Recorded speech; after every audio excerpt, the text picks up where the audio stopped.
I hope your glasses are full, because this is a toast to the end. I left the fitness center way earlier than I'd planned that Saturday evening. The treadmill had malfunctioned halfway through my workout, and I figured I'd just finish everything tomorrow instead. As I approached our building in downtown, I noticed the windows of our place were all lit up. Music was drifting down from our floor. Sarah was hosting her group again. I almost turned around and went somewhere else.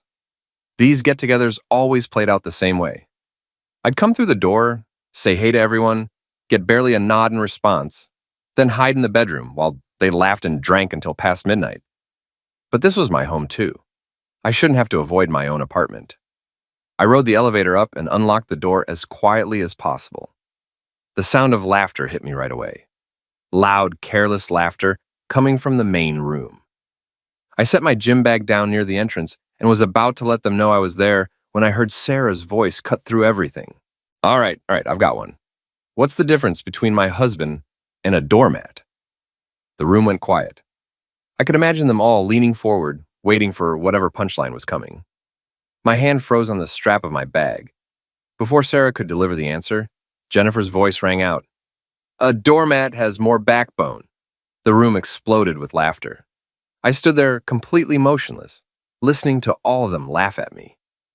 At me. My own wife making me the punchline. Close, Sarah said through her giggling. At least the doormat knows its place is on the floor.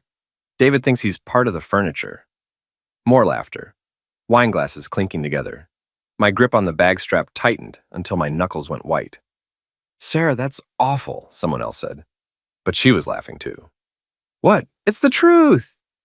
Last week I mentioned wanting new appliances for the kitchen, and 2 days later there's a stand mixer sitting on the counter. I didn't even specifically ask for it. He just buys things. That sounds pretty great, though, another voice chimed in. It's convenient, sure, but it's like living with an overeager golden retriever. All enthusiasm, zero substance. My heart was already racing from the workout, but now it was pounding for an entirely different reason. I felt hot, then cold, then hot again. Does he ever push back on anything, Jennifer asked. Never. That's the whole problem. I could literally tell him I'm flying to Europe for a month with my friends, and he'd just ask what time to pick me up from the airport. More laughter rippled through the group. I heard Jennifer's voice rise above the others. To the most well-trained husband in the city. Cheers to that, someone else said. Honestly, Sarah continued, her voice full of genuine amusement. I don't know how I got so lucky. He works, pays for literally everything, and stays completely out of my way. It's like having a live-in ATM machine. That was it. That was the exact moment. Everything became crystal clear. I wasn't her husband. I was a resource, a convenience, a joke to tell her friends. I didn't storm into the room. I didn't demand explanations or confrontations. I didn't give any of them the satisfaction of seeing how their words had landed. Instead, I picked up my gym bag, walked back out the door, and closed it quietly behind me. I sat in my car in the parking garage for 20 minutes. The engine wasn't even running. I just sat there staring at the concrete wall in front of me, replaying everything I'd just heard over and over. This wasn't new behavior from her. This was just the first time I'd heard it spoken out loud so clearly. All the dismissive comments over the years, the way she acted affectionate in public but cold at home, the constant requests for things. It all made perfect sense now. She didn't love me. She used me. My phone buzzed. A text from Sarah. Where are you? You were supposed to be home by now. I didn't respond. Instead, I started the car and drove to my friend Mike's place across town. On the way, I called him. Hey man, what's going on? He answered on the second ring. I need a place to crash tonight. I'll explain everything when I get there.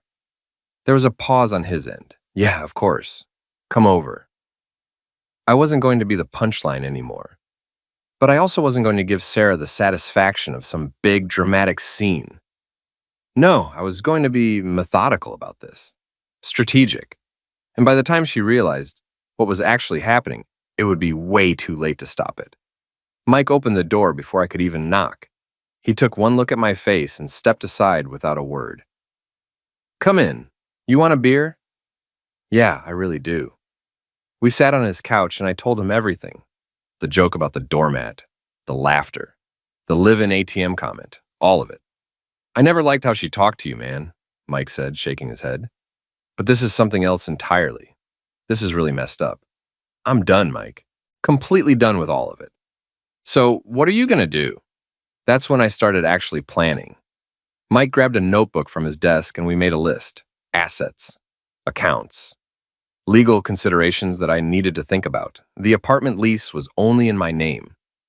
I'd signed it before we even got married. All the major bank accounts were mine too. She was just listed as an authorized user. Most of the furniture was either stuff I'd owned before the marriage or things I'd purchased during it. My phone kept buzzing on the coffee table. Sarah's texts were escalating in tone. This is ridiculous. Come home. Are you seriously going to ignore me? Fine, be childish then. I didn't respond to any of them. You need to file for divorce, Mike said. Document everything. Protect all your assets before she can touch them. I know, but I need to do this the right way. I need to time everything perfectly. Mike looked at me carefully. What are you thinking? She humiliated me in front of her friends. I'm going to return the favor. By 2 in the morning, I had a plan mapped out. File for divorce. Move my money to accounts she couldn't access. Cancel the credit cards where she was an authorized user. Wait for exactly the right moment. Then deliver the papers in front of the same audience that had laughed at me. I finally texted Sarah back. I'm fine, staying at Mike's. Need some space to think. She responded immediately. Space? What does that even mean? I turned off my phone and crashed on Mike's couch. For the first time in months, I felt completely clear-headed about everything. Sunday morning, I went to a coffee shop by myself and spent 6 hours researching divorce law in our state. No-fault state. Pretty straightforward process if it's uncontested. I took screenshots of our bank statements. The spending patterns were absolutely obvious once I looked at them objectively. Constant purchases at expensive stores, regular spa visits, shopping sprees, all on my money. Sarah sent more texts throughout the day.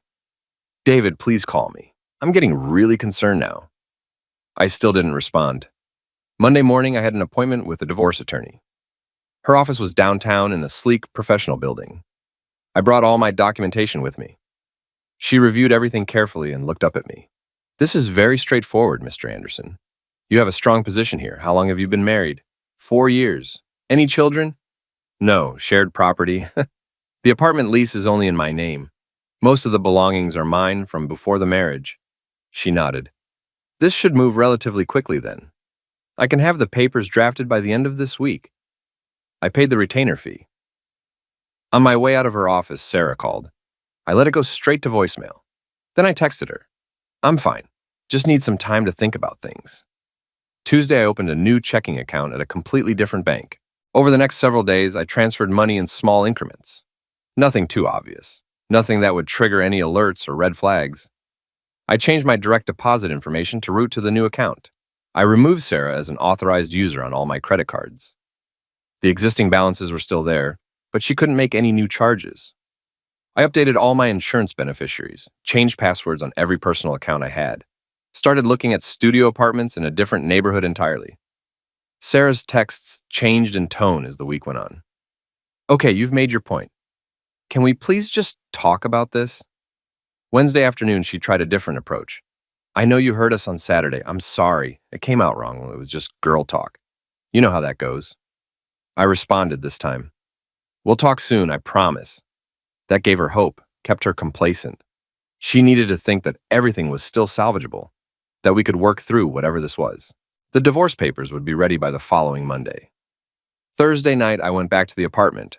Sarah was there waiting. She practically threw herself at me when I walked in. I missed you so much. I was so worried about you. Work's been really stressful, I said calmly. I just needed to clear my head for a bit. She believed it instantly. That night, she mentioned wanting to plan another gathering with her friends soon. Sure, whatever you want, I said. Her relief was visible on her face. She thought the crisis was completely over. She thought she'd gotten away with everything. Friday, the attorney called me. Papers will be ready Monday morning. When do you want to serve her? I'll let you know. I'm waiting for exactly the right moment, Saturday. Sarah was planning a brunch with the same group of friends. I helped her set everything up. She was back to her usual self. dismissive, ordering me around like hired help.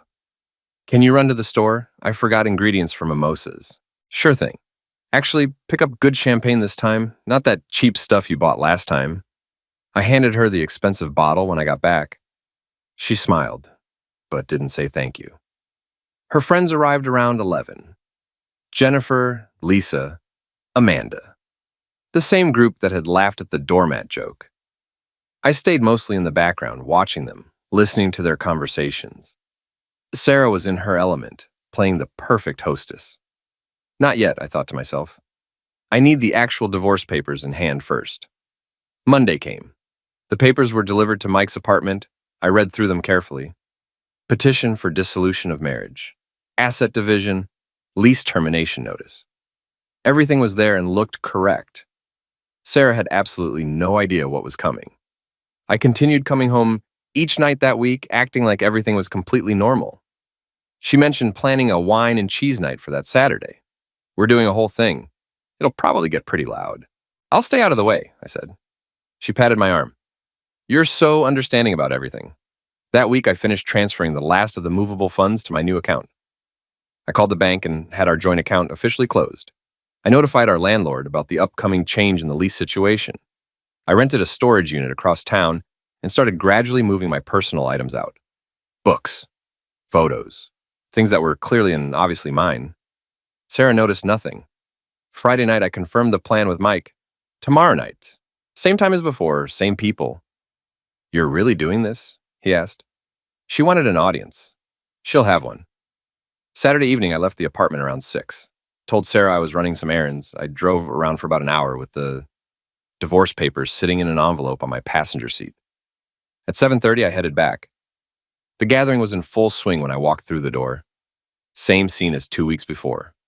Wine flowing freely. Laughter loud and careless. The same 4 women sitting in our living room. Sarah looked up when I entered. Oh, you're back early. Her tone was dismissive, slightly annoyed that I was interrupting their time. Jennifer glanced over at me. We're still going strong here, David. The implication was crystal clear. Make yourself scarce. I can see that, I said calmly. Actually, I need to talk to Sarah for just a moment. Sarah frowned. Can it wait? We're kind of in the middle of something here. Amanda, emboldened by wine, laughed. What's the difference between David and a doormat? The group perked up. They recognized the callback to the original joke. Jennifer jumped in immediately. A doormat stays put. They erupted in laughter again. Lisa looked slightly uncomfortable, but was still smiling. Sarah laughed right along with them. And a doormat doesn't hover when you're trying to have fun, she added. I reached into my jacket pocket. You're right about one thing, I said. The room started to quiet down. They could sense the change in my tone. A doormat stays put. I pulled out the envelope and placed it on the coffee table directly in front of Sarah. I'm leaving. Sarah stared at the envelope like it was a snake. What is this? Open it and see. She hesitated, then slid one manicured nail under the seal. She pulled out the papers and started reading. I watched her face change as she realized exactly what she was holding. Her eyes scanned the first page, then flipped frantically to the second page, then the third. What is this? She looked up at me. This is a joke, right? You can't be serious about this. I'm completely serious. Jennifer leaned over to look. Oh my God. Lisa covered her mouth with her hand. Amanda pulled out her phone. Sarah looked directly at me. Because of a joke? You're divorcing me over a stupid joke? Not a joke. A pattern. I'm divorcing you because you see me as a doormat, a trained dog, a live-in ATM machine. Those were your exact words. Her face went pale. I never meant it like that. 2 weeks ago, right here in this room, I heard everything. All of it. The room went completely silent. You were spying on me? I came home to my own apartment and overheard my wife mocking me to her friends. That's not spying. That's discovery. She looked at her friends desperately for support. This is completely insane, right? Tell him this is insane. No one spoke. Jennifer shifted uncomfortably in her seat. Lisa looked down at the floor. Amanda was definitely recording on her phone. The apartment lease is only in my name, I continued. You have 30 days to find somewhere else to live. According to state law, the joint accounts are closed. The credit cards are canceled. I've taken only what belongs to me. Sarah's voice rose. Where am I supposed to go? How am I supposed to live? That's no longer my problem to solve. You wanted a doormat. Turns out you actually needed a provider. There's a difference between those things. I picked up my gym bag from where I deliberately placed it by the door earlier. A callback to that first night. Enjoy the rest of your evening, ladies. I walked out. Didn't slam the door. Didn't wait for any response. Just walked out with complete composure. Behind me, I heard the explosion of voices start. Sarah's voice rising above all the others.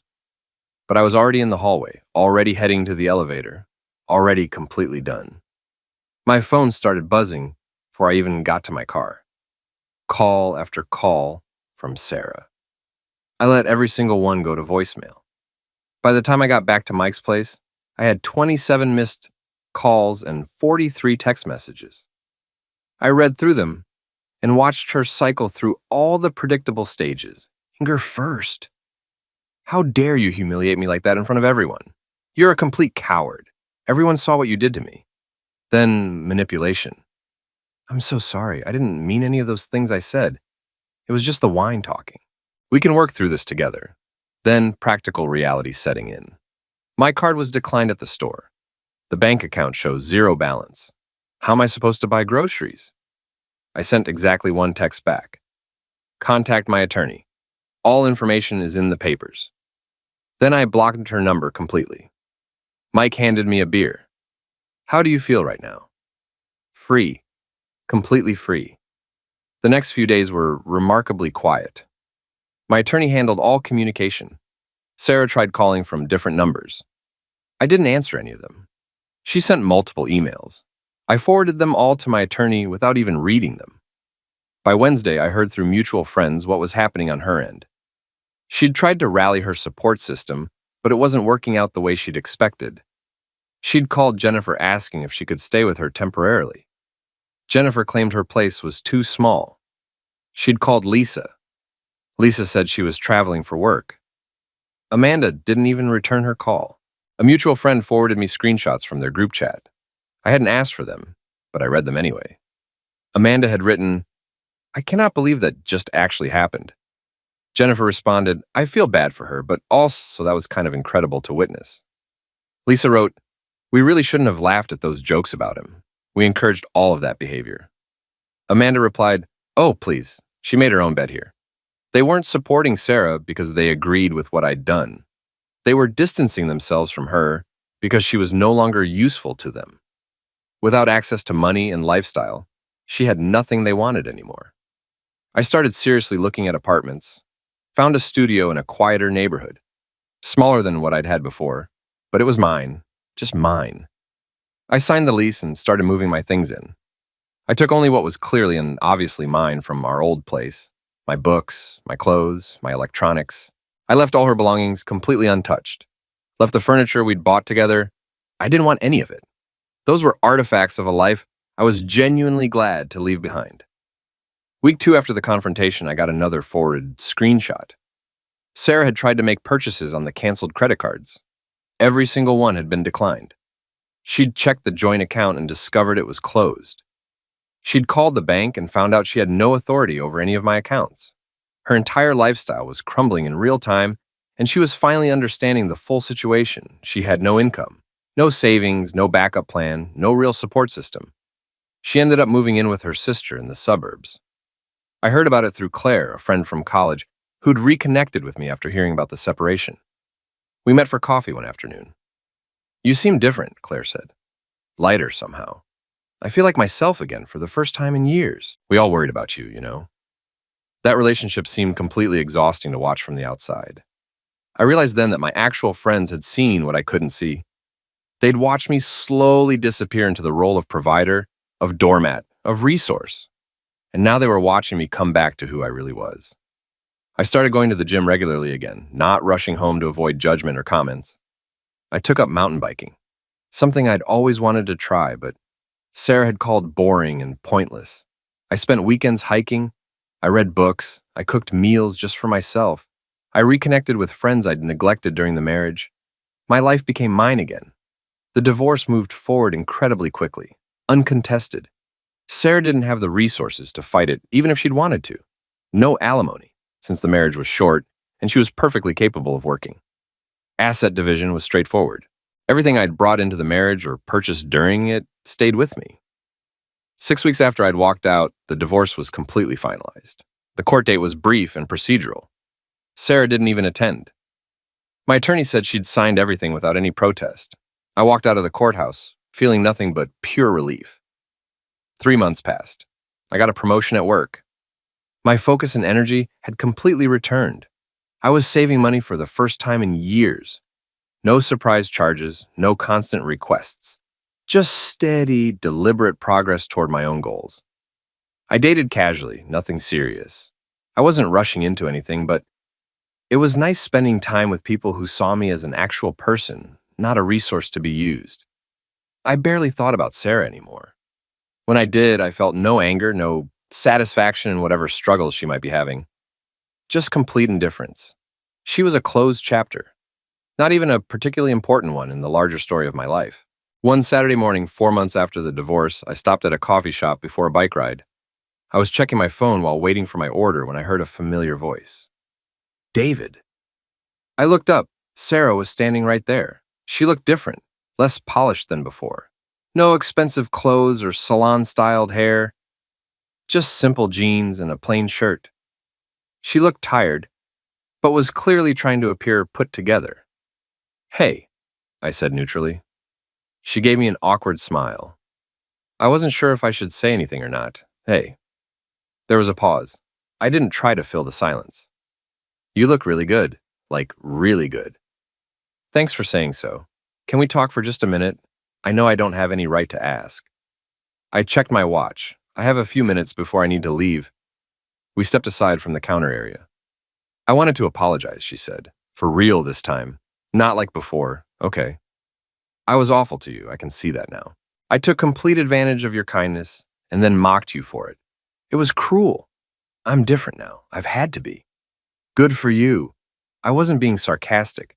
I genuinely didn't care enough to be sarcastic. I lost everything, you know.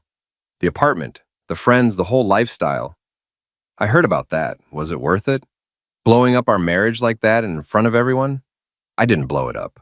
I left it. There's a real difference. In front of everyone, though. You humiliated me. You humiliated me for months, maybe years. I just matched the audience you'd chosen. She was quiet for a long moment. I guess I deserve that response. This isn't about deserving anything. It's about consequences for actions. Do you hate me? No. Her expression shifted, almost looking hopeful. So there's maybe a chance we could... No. I don't hate you at all. But I also don't care anymore. We're divorced. We're done. That's it. The barista called my name. I grabbed my coffee and turned back to Sarah. I hope things work out for you. I genuinely mean that. I started walking toward the door.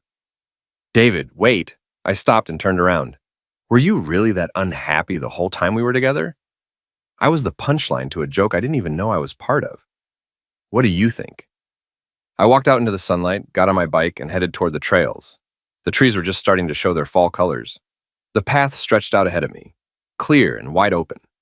I thought about the encounter for maybe 5 minutes total.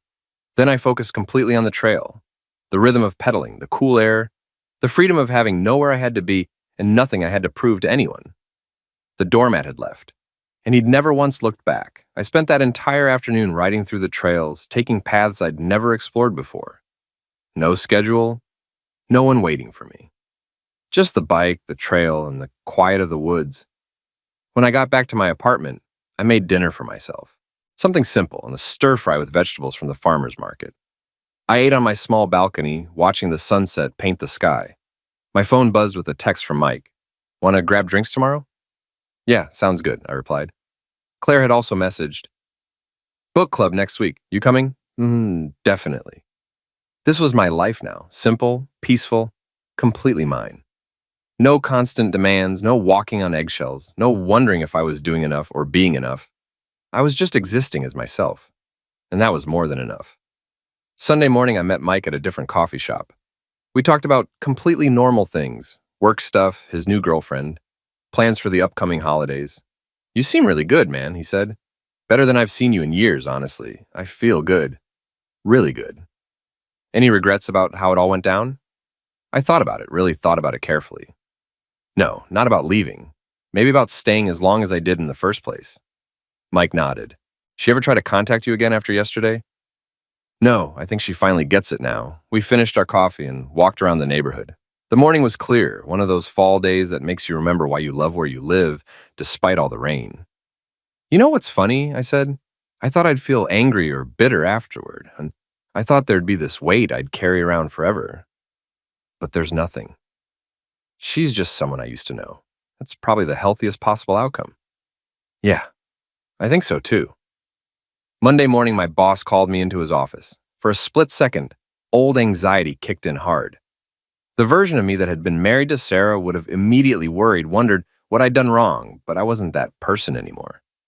David, sit down. I wanted to talk to you about something important. Sure thing. Your work over the past few months has been exceptional. I've noticed a real change. More focus, more initiative. Whatever you're doing, keep doing it. I smiled. Thank you. I really appreciate hearing that. We have a senior position opening up soon. I'd like you to consider applying for it. It would mean more responsibility and better pay. And honestly, I think you're ready for it. 6 months ago, I would have hesitated, worried about how the extra hours might affect Sarah, whether she'd be upset about me being homeless. Now I just thought about whether I actually wanted the challenge. I'm interested. Send me the details. Excellent. I'll email you this afternoon. I walked back to my desk feeling energized. The promotion wasn't guaranteed, but the fact that I was even being considered felt like real validation. Not of my worth as a resource or provider, but of my actual capabilities as a professional. That week, a colleague stopped by my desk, Rebecca from the marketing team. We'd worked together on a few projects, but never really talked much outside of work. Hey, I heard you were single now, she said. Some of us are going to a trivia night Thursday. Want to come along? I smiled. Sure, that sounds like fun. She handed me a flyer with the details. Great, see you there. It wasn't a date, just a friendly invitation. But 6 months ago, I would have immediately thought about Sarah's reaction, what she'd say, whether she'd be upset. Now I just thought about whether I wanted to go, and I did. The weeks continued rolling forward. My life filled up with simple, genuine pleasures, trivia nights, weekend bike rides, volunteer work teaching financial literacy at the community center, coffee with friends, reading books I'd been meaning to get to for years.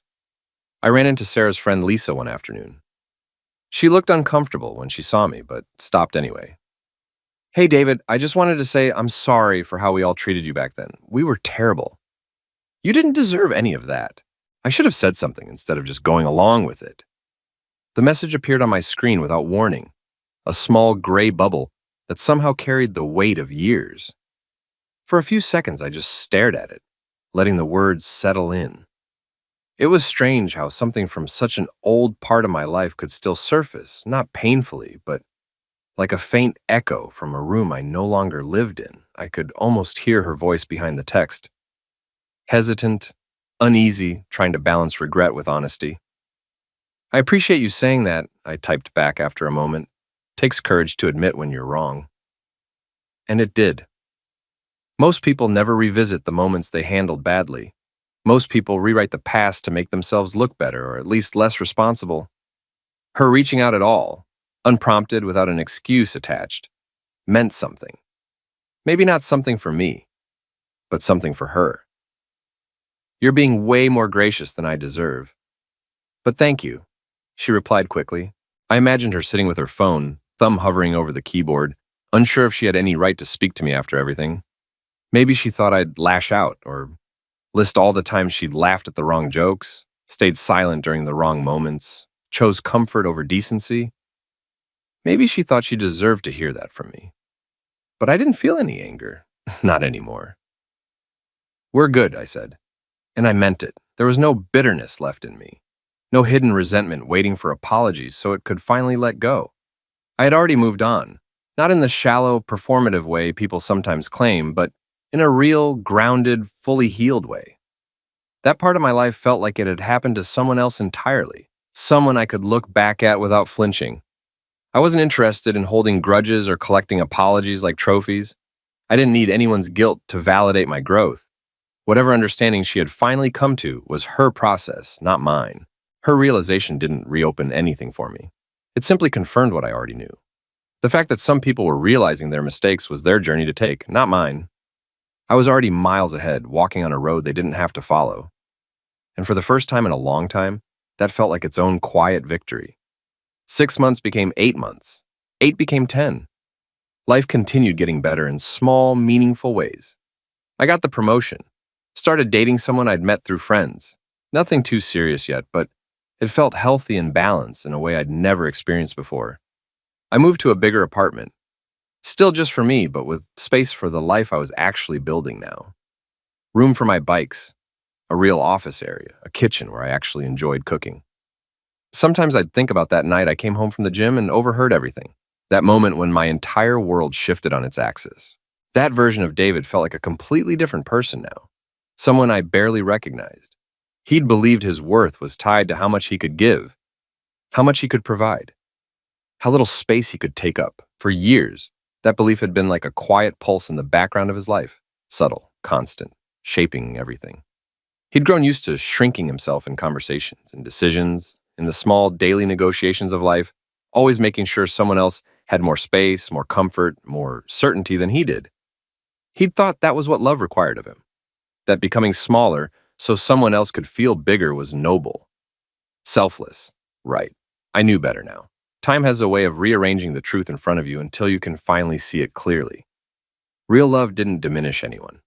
It didn't require sacrifice of the self or silence or the slow erosion of who you were. Real love built both people up equally. It created space instead of consuming it. It asked for honesty, not endurance. And being alone, I eventually learned, had turned out to be infinitely better than being with someone who saw you as nothing more than a resource to be mined until you were hollow. A year after everything had ended, life had settled into something steady, something deeply mine. I was sitting on my balcony on a slow, sun-washed Saturday morning, drinking coffee from the mug I always used on weekends, the one with the chipped rim I could never bring myself to throw away. The newspaper rustled in my hands each time the breeze shifted. Below, the city hummed in its soft weekend rhythm. Muted traffic, distant laughter, the occasional bark of a dog. It was peaceful in a way I had once thought impossible. My phone rang. Unknown number. The sharp vibration against the metal balcony table cut through the quiet. I almost didn't answer. I rarely did when I didn't recognize the caller, but some quiet intuition made me pick up. Hello? A pause. Then a familiar voice, one that felt like it belonged to a past life. David, it's Sarah. I was quiet for a moment. It was the kind of silence loaded with memory. Not pain, not longing, just recognition. Hey, Sarah.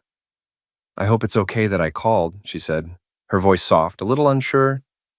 I got your new number from a mutual friend. I wanted to let you know something. Okay, I said, leaning back in my chair, letting the sun warm my shoulders. I'm moving away, out of state, fresh start and everything. She gave a little breathy laugh, the kind that tried to mask vulnerability. I just wanted to say thank you before I left. Thank you for what? I asked, genuinely confused. For leaving when you did, she said. I know that sounds weird, but you were right about everything. I was using you. I didn't see it at the time, but I do now. These past months have been hard. Really hard. But I've learned a lot about myself, not all of it good, but necessary. I let her words settle. There was no weight to them anymore. Not the way there once would have been. No tightening in my chest, just calm understanding. I'm glad you're doing better, I said. Are you happy? She asked, and this time there was no hesitation in her voice, just earnestness. I am, I replied. Very happy, actually. Good, you deserve that. She paused, and the silence stretched for just a second too long. I'm sorry I couldn't see what I had when I had it. We both needed to grow, I said gently. Sometimes people can't do that together. Yeah, I guess you're right. Another small pause. Take care of yourself, David. You too, Sarah. She hung up. The call ended quietly without drama or lingering echoes. I set the phone down and took a slow sip of my coffee, letting the warmth settle into me. I felt nothing but peace about the conversation. No anger, no bitterness, no satisfaction. Just quiet acceptance that we had both moved on to better places, separately, but forward all the same. I finished my coffee, folded the newspaper, and went inside to get ready for the bike ride I'd planned with friends. Weekend rides had become something of a ritual, a reminder that the world extended far beyond the walls of any relationship, any past version of myself. As I was locking up my apartment, helmet clipped to my backpack, I thought about how far I'd come. From that frozen moment in the hallway, listening to my worth being mocked, to this, to mornings defined by peace instead of tension, by choice instead of compromise, that felt like loss. The doormat metaphor seemed almost absurd now. I could still remember the sting of that comment, the rawness of being told, even jokingly, that I was easy to walk over. But now, it felt like a lesson taught in a language I no longer spoke. Doormats get stepped on. They stay in one place no matter what happens. They have no choice in their existence. I'd never truly been a doormat. I'd just been someone who didn't know his own worth yet. Someone who thought love meant endurance, and patience meant shrinking, and giving meant disappearing. Someone who'd confused accommodation with love, providing with partnership. Now I knew the difference, and I would never forget that lesson again. I headed out into the bright morning, the air cool and clean against my skin as I descended the stairs. The city stretched out before me. Familiar streets, familiar sounds, familiar light glinting off windows. But it all felt new somehow, as if I were stepping into it for the first time. My city, my life, my terms. And for the first time in a long time, that felt exactly right.